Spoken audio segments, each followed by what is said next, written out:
Assalamu alaikum dear students, welcome back. So in today's lecture we will cover pH meter.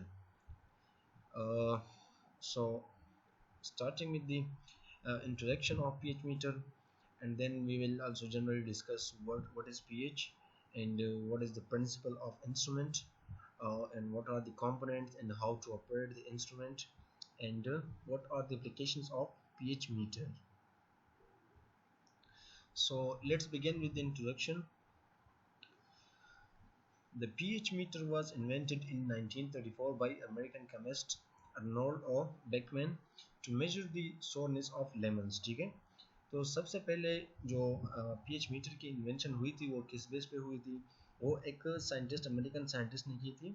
उन्होंने सबसे पहले lemon की soreness को test करने के लिए, देखने के लिए, उसकी एसिडिटी को देखने के लिए सबसे पहले अप्लाई किया था। A pH meter is a scientific instrument that measures the hydrogen ion activity in water-based solutions, indicating its acidity or alkalinity expressed as pH. ठीक है, pH basically क्या है? pH is a power of hydrogen or potential of hydrogen, और ये एक solution की हमें, एक सोल्यूशन में हमें हाइड्रोजन आयन की कंसंट्रेशन बताती है, उसकी एक्टिविटी बताती है कि उसकी हाइड्रोजन आयन की कितनी कंसंट्रेशन है। तो उस बेस पे फिर हम डिसाइड करते हैं कि ये सोल्यूशन एसिडिक है या अल्कलाइन है या न्यूट्रल है। ठीक है, आगे हम डिटेल में पढ़ेंगे तो समझ आ जाएगी आप लोगों को। तो पीएच में ये एक ऐसा इंस्ट्रूमेंट है जो कि हमें यही एसिडिटी और अल्कलिनिटी मेजर करके देती है। ठीक है, और जो सोल्यूशन वाटर बेस्ड हो, ठीक है, जिसमें वाटर की कंसंट्रेशन मस्ट हो, तो ऐसे सॉल्यूशंस की मेजरमेंट करती है। It is a device used for the measurement of pH of solution. ठीक है, पीएच ऑफ सॉल्यूशन को मेजर करती है। A simple and speedy device to measure the acidity and alkalinity of a fluid. ठीक है, एक सिंपल सा instrument है और हमें एक क्विक रिजल्ट देती है ऑन द सेम टाइम। जैसे ही हम मीटर को सोल्यूशन में डिप करते हैं, हमें with in seconds, with in minutes हमें रिजल्ट प्रोवाइड करती है। ठीक है, so I'm going to show you a diagram how a pH meter looks like। ठीक है, तो ये डायग्राम देख लें।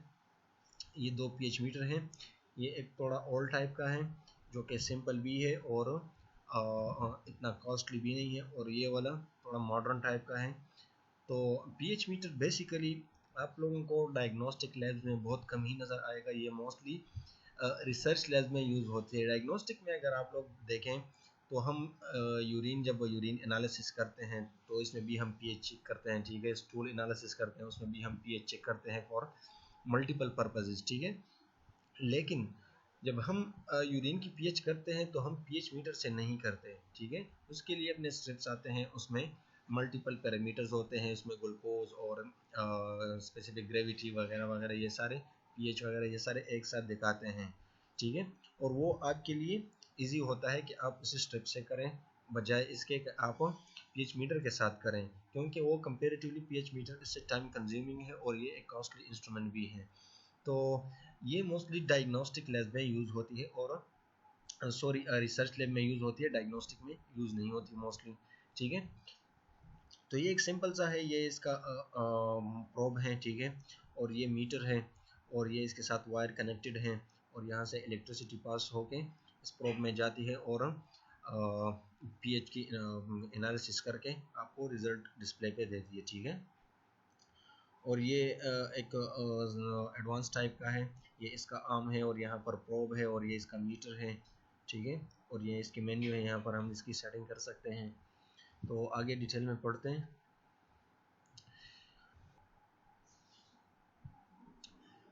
तो अब पढ़ते हैं पीएच के बारे में। What is pH in chemistry?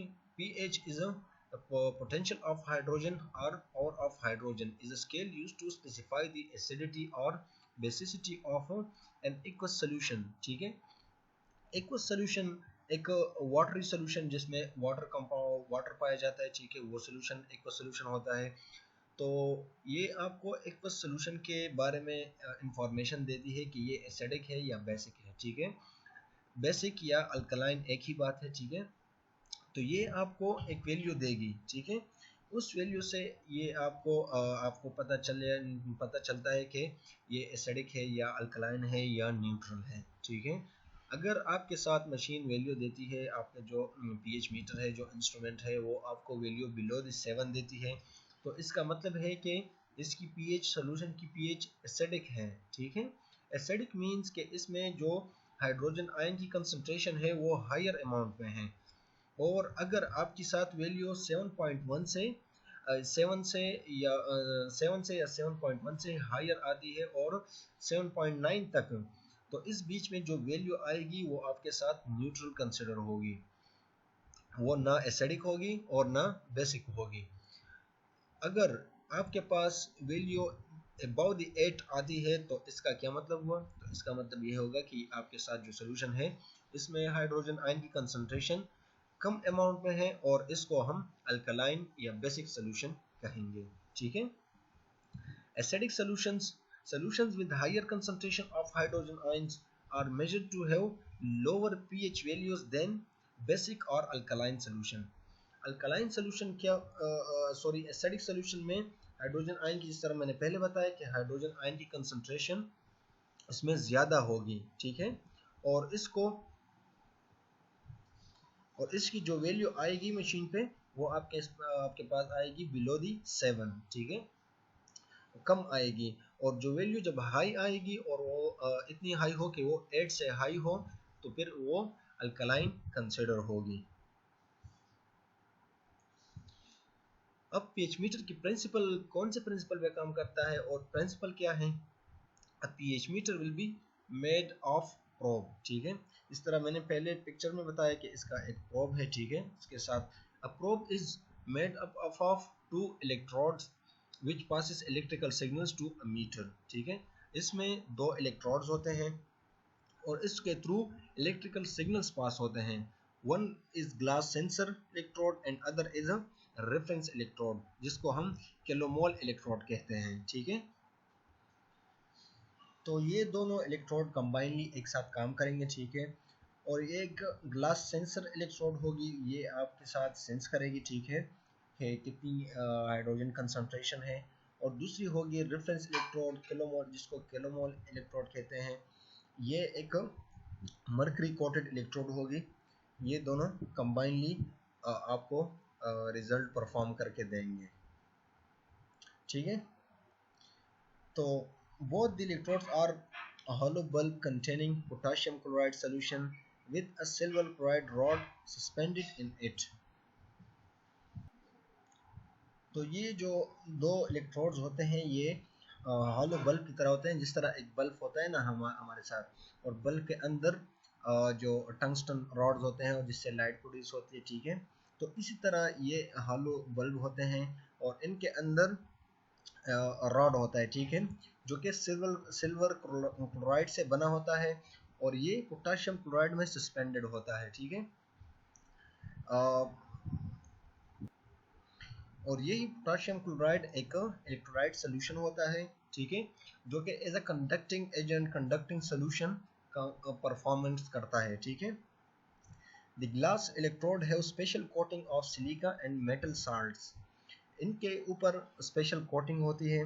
Glass electrode के ऊपर जो कोटिंग होती है वो सिलिका कोटिंग होती है या मेटल साल्ट्स की होती है, ठीक है। This glass sense the pH of the pH is a concentration of hydrogen ion surrounding the tip of the thin wall glass bulb। तो जो रॉड है या प्रोब है, इसके सराउंडिंग पे, इसकी जो टिप होगी, इसके सराउंडिंग पे जितनी हाइड्रोजन कंसंट्रेशन बाइंड करेगी तो वो इस हिसाब से हमें कैलकुलेट करके देगी और उतनी ही अंदर कंडक्टिविटी प्रोड्यूस होगी इलेक्ट्रोलाइट सोल्यूशन और हमारे जो इलेक्ट्रोड है, जो प्रोब है, इसके बीच में जो कंडक्टिविटी जितनी प्रोड्यूस होगी तो वो इस हिसाब से कैलकुलेशन करेगी और हमें रिजल्ट देगी। अब इसके कंपोनेंट्स कौन कौन से हैं? इसमें सिंपल कुछ ही कंपोनेंट्स होते हैं। मीटर होता है, ठीक है, this can be moving coil meter और डिजिटल मीटर, ठीक है, या तो ये एक घड़ी टाइप का मीटर होगा या एक डिजिटल मीटर होगा, जिस तरह एक डिजिटल क्लॉक होती है उसकी तरह हमें वैल्यू देगी, ठीक है। ये और इसमें इलेक्ट्रोड्स होते हैं, ठीक है, टू टाइप ऑफ इलेक्ट्रोड्स होते हैं, एक ग्लास इलेक्ट्रोड होती है और एक कैलोमोल इलेक्ट्रोड होती है, इसके ऊपर हमने पिछले स्लाइड में बात की, ठीक है। और एक इसके साथ आउटपुट डिवाइस होगी, ठीक है, और उस डिवाइस से करंट भी उसमें जाएगी और वापस भी आएगी और ये सेंस करके हमें वैल्यू डिस्प्ले कर देगी।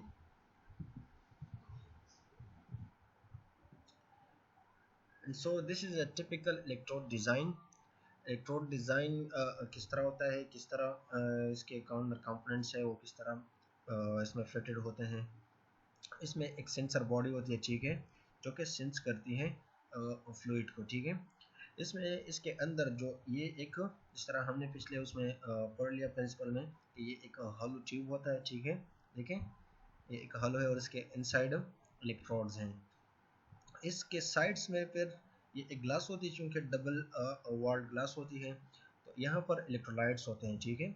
ये इलेक्ट्रोलाइट्स क्या करते हैं, ये इस जो पीएच, जब हम पीएच देखते हैं तो इस पीएच के जो ऑब्जर्वेशन करते हैं, तो जो इलेक्ट्रोड फंक्शन करता है उसको स्टेबिलिटी प्रोवाइड करती है और हमें पीएच दिखाती है, ठीक है। और यहाँ पर एक स्लिट है, ठीक है, एक होल टाइप का है और ये इसको कहते हैं रेफरेंस जंक्शन। यहाँ पर जो रेफरेंस इलेक्ट्रोलाइट है, ठीक है, जो जिस तरह मैंने पहले बताया कि पोटेशियम क्लोराइड होती है मोस्टली, तो ये पोटेशियम क्लोराइड क्या करती है, ये आहिस्ता आहिस्ता फ्लूइड में लीक होती है, ठीक है, ताकि जो इलेक्ट्रोड हो वो स्टेबली आपको पीएच बताएं, ठीक है। और ये ग्लास मेम्ब्रेन होती है और ये ग्लास मेम्ब्रेन सेंस करती है कि इसके साथ जो फ्लूइड में जो हाइड्रोजन आयंस प्रेजेंट होते हैं वो इसके साथ बाइंड होते हैं, और जब हायर अमाउंट में बाइंड होते हैं तो ये इसको फिर हमें उसी हिसाब से रिजल्ट देता है, ठीक है। और ये यहाँ पर दो इलेक्ट्रोड्स दिखाए गए हैं, ठीक है, और ये दोनों एक साथ काम करते हैं। और अगर पुराने टाइप का एक इलेक्ट्राइट मशीन है, इलेक्ट्राइट इंस्ट्रूमेंट हमारे पास, तो उसकी फिर इस तरह डिजिटल डिस्प्ले नहीं होगी और एक घड़ी टाइप की डिस्प्ले होगी, ठीक है। और इसको हम ऑपरेट किस तरह करते हैं, place probe in solution whose pH is unknown, ठीक है। हम अगर पीएच मीटर यूज़ करते हैं तो हमारी एक मकसद होगी, ठीक है, एक सोल्यूशन होगी हमारे पास और इसका पीएच अननोन होगा और उसकी पीएच हम मालूम करना चाहते हैं, हम डिटेक्ट करना चाहते हैं कि इसकी पीएच कितनी होगी। फॉर एग्जांपल जिस तरह रिसर्च लैब में हम डिफरेंट सोल्यूशन बनाते हैं तो डिफरेंट सोल्यूशंस का डिफरेंट पीएच होता है। इस तरह डीएनए एक्सट्रैक्शन में न्यूक्लियोलाइज बफर यूज़ होते हैं, ठीक है, सेल लाइज बफर यूज़ होते हैं, तो फिर इनके हमारे साथ 8 पीएच होती है और इसको हम मेंटेन रखते हैं, तो तभी जाके हमारे पास प्रॉपर एक्सट्रैक्शन डीएनए की होती है, ठीक है। तो यही इसी तरह के हम अदर सॉल्यूशंस बनाते हैं रिसर्च लैब में मोस्टली, तो फिर उनकी पीएच हमारे लिए ज़रूरी होती है हमारे रिएक्शन के लिए और प्रोटोकॉल के मुताबिक, ठीक है। The H plus ions in the solution move toward the glass electrode, ठीक है, वो ग्लास इलेक्ट्रोड की तरफ मूव करेंगे, ग्लास इलेक्ट्रोड इसको अट्रैक्ट करेगी H प्लस आयंस को। This results in tiny voltage across the glass bulb, ठीक है। तो इनके बाइंडिंग से क्या होगी, इनकी वहाँ पर अट्रैक्शन होगी, तो इसके ग्लास बल्ब के साथ टकराने से एक स्मॉल वोल्टेज प्रोड्यूस होगी, तो वो वोल्टेज क्या करेगी आगे, voltage is picked up by a silver wire and pass to the meter, ठीक है। तो जो सिल्वर वायर अंदर होगी वही वायर उसी वोल्टेज को पिक करेगी और आगे मीटर की तरफ पास करेगी। High voltage solution will be acidic and low voltage solution will be basic, ठीक है। ये तो हमने पहले भी डिस्कस कर दिया है। तो हम इसके क्वालिटी कंट्रोल के लिए क्या करते हैं, pH meter should be calibrated on daily basis, ये हम डेली बेसिस पे कैलिब्रेट करते हैं। डेली बेसिस पे अगर हम एक बार दिन में एक बार कैलिब्रेट करते हैं तो हम इस पर फिर कई मल्टीपल सैंपल्स रन कर सकते हैं, लेकिन अगर हमारी यूज़ ज़्यादा है तो फिर हम इसके लिए इसको पीरियोडिकली कैलिब्रेट करेंगे। जिस तरह अगर हमारी यूज़ ज़्यादा है तो हम पहले मॉर्निंग में इसको कैलिब्रेट करेंगे, फिर यूज़ के बाद फिर इवनिंग में कैलिब्रेट करेंगे, और फिर इस्तेमाल होने के बाद फिर नाइट में कैलिब्रेट करेंगे। तो इस तरह हम फिर अपने वर्कलोड के हिसाब से इसको कैलिब्रेट करेंगे। Usually it done by dipping in non pH buffer solution. इसमें कैलिब्रेशन में हम क्या करते हैं, कैलिब्रेशन में बेसिकली हम जब वो परफॉर्म करते हैं कैलिब्रेशन, तो इसके लिए हमारे पास नॉन सॉल्यूशंस आते हैं जिनकी पीएच नॉन होती है और डिफरेंट कलर्स के होते हैं। ये देखें, ये बॉटल है, इस पर पीएच 4 लिखा है। तो हम सबसे कैलिब्रेट मशीन जो होती है उसमें एक कैलिब्रेट का बटन होता है। तो कैलिब्रेट करने से पहले हम कैलिब्रेट का बटन दबाएंगे, और फिर हम one by one in non pH वाली बॉटल्स हैं इनमें अपना प्रोब डिप करेंगे, और इस हिसाब से हमारा रिजल्ट भी आना चाहिए। अगर ये जो पिंक बॉटल है इसकी पीएच 4 है, तो हम जब प्रोब डिप करेंगे तो इस हिसाब से पीएच 4 ही आना चाहिए, या 3.99 या 4.1, इट डजेंट मैटर। थोड़ा फ्लक्चुएट करना कोई इशू नहीं है, लेकिन इसके नियर टू होनी चाहिए। और इसके बाद फिर 7 पे आएंगे, 7 में डिप करेंगे, और 7 के साथ ही आपका रिजल्ट 6.99 या 7 या 7.1 आनी चाहिए, लेकिन आइडियली 7 होनी चाहिए। और इसके बाद फिर तीसरी जो बॉटल होगी फिर इसमें डिप करेंगे, और वो पीएच 10 होगी। ठीक है, तो इस तरह हम इसको कैलिब्रेट करेंगे।